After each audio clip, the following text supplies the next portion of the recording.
Ayo, kalian sudah cuci tangan belum? Kalau belum, cuci tangan dulu ya, agar kuman dan bakteri tidak masuk ke tubuh kalian. Sehat sekarang bukan hanya untuk kalian, tapi juga demi orang-orang di sekitar kalian. Oke, kalau sudah, kita lanjut videonya. Assalamualaikum warahmatullahi wabarakatuh. Baiklah anak-anak sekalian, sebelum kita memulai pelajaran, mari kita berdoa dulu. Berdoa sesuai agama dan keyakinan masing-masing. Harapannya semoga kita semua mendapat ilmu yang bermanfaat. Berdoa mulai. Bismillahirrahmanirrahim. Raditu billahi rabban wa bil islami dinan wa bi Muhammadin sallallahu alaihi wasallam nabiyyan wa rasulan. Rabbi zidni ilma warzuqni fahma. Rabbi shrah li sadri wa yassir li amri wakhlul 'uqdatam min lisani yafqahu qawli. Amin ya rabbal alamin. Assalamualaikum warahmatullahi wabarakatuh. Halo semuanya masih dalam keadaan sehat dan tetap semangat ya. Jangan lupa tetap ikuti protokol kesehatan COVID-19. Sebelum dimulai materinya, sudah disiapkan belum alat tulisnya? Baik, materi kali ini yaitu terkait tentang nilai-nilai Pancasila dalam penyelenggaraan pemerintahan. Yang pertama, sistem nilai dalam Pancasila. Sistem nilai berarti ada beberapa nilai yang menjadi satu dan bersama-sama menuju pada suatu tujuan tertentu. Sistem nilai adalah konsep atau gagasan yang menyeluruh mengenai sesuatu yang hidup dalam pikiran seseorang atau sebagian besar anggota masyarakat tentang apa yang dipandang baik. Masih dalam sistem nilai dalam Pancasila, di sini Pancasila sebagai nilai mengandung serangkaian nilai. Yang pertama yaitu nilai ketuhanan, yang kedua nilai kemanusiaan, yang ketiga nilai persatuan, yang keempat nilai demokrasi, dan yang kelima sebagai nilai keadilan. Implementasi Pancasila. Pancasila merupakan landasan bangsa Indonesia yang mengandung 3 nilai utama, yaitu yang pertama nilai spiritual, yang kedua nilai kultural, yang ketiga nilai dimensi institusional. Yang dinamakan nilai spiritual,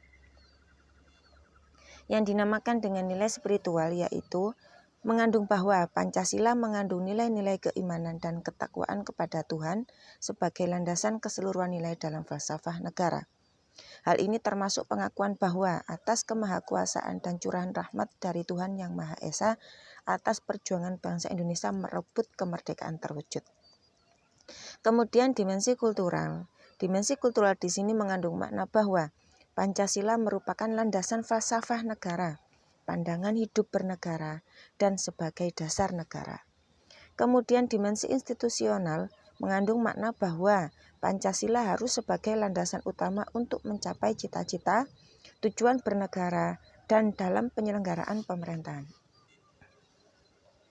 Kemudian nilai-nilai Pancasila dalam penyelenggaraan pemerintah negara.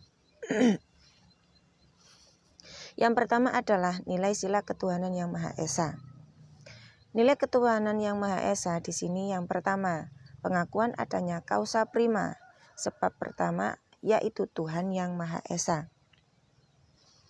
Yang kedua, menjamin penduduk untuk memeluk agama masing-masing dan beribadah menurut agamanya.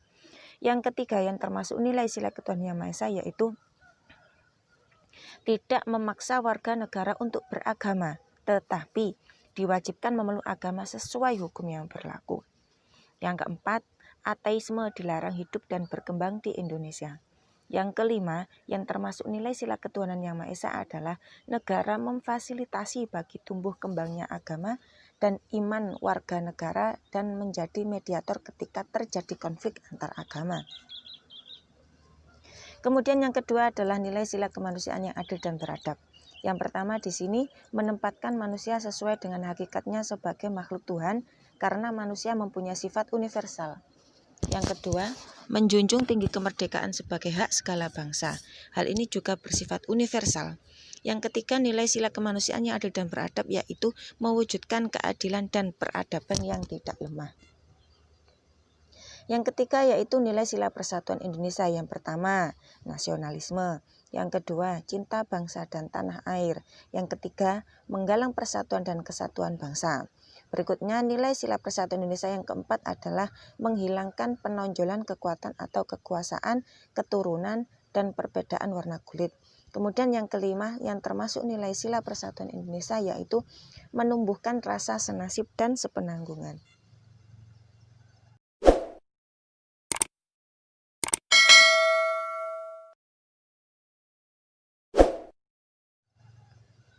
Kemudian nilai sila kerakyatan yang dipimpin oleh hikmat kebijaksanaan dalam permusyawaratan perwakilan. Yang pertama, hakikat sila ini adalah demokrasi, yaitu pemerintahan dari rakyat, oleh rakyat, dan untuk rakyat. Yang kedua, permusyawaratan, artinya mengusahakan putusan bersama secara bulat. Baru sesudah itu diadakan tindakan bersama. Yang ketiga yang termasuk nilai sila kerakyatan yang dipimpin oleh hikmat yaitu dalam melakukan putusan diperlukan kejujuran bersama. Hal yang perlu diingat bahwa keputusan bersama dilakukan secara bulat sebagai konsekuensi adanya kejujuran bersama. Kemudian yang keempat yang termasuk nilai keempat yaitu perbedaan secara umum demokrasi di negara barat dan di negara Indonesia, yaitu terletak pada permusyawaratan. Yang kelima, nilai sila keadilan sosial bagi seluruh rakyat Indonesia. Di sini yang pertama yaitu kemakmuran yang merata bagi seluruh rakyat dalam arti dinamis dan berkelanjutan. Yang kedua, seluruh kekayaan alam dan sebagainya dipergunakan bagi kebahagiaan bersama menurut potensi masing-masing. Kemudian yang ketiga, melindungi yang lemah agar kelompok warga masyarakat dapat bekerja sesuai dengan bidangnya. Sudah paham? Segera dibuka soal latihan di link selanjutnya ya. Ibu akhiri, Assalamualaikum warahmatullahi wabarakatuh. Salam olahraga, salam sehat. Jangan lupa memakai masker setiap kali berkegiatan di luar rumah. Dan gunakan masker untuk menutupi hidung dan mulut kalian. Contohnya seperti ini. Oke guys. Bagaimana dengan pembelajaran hari ini?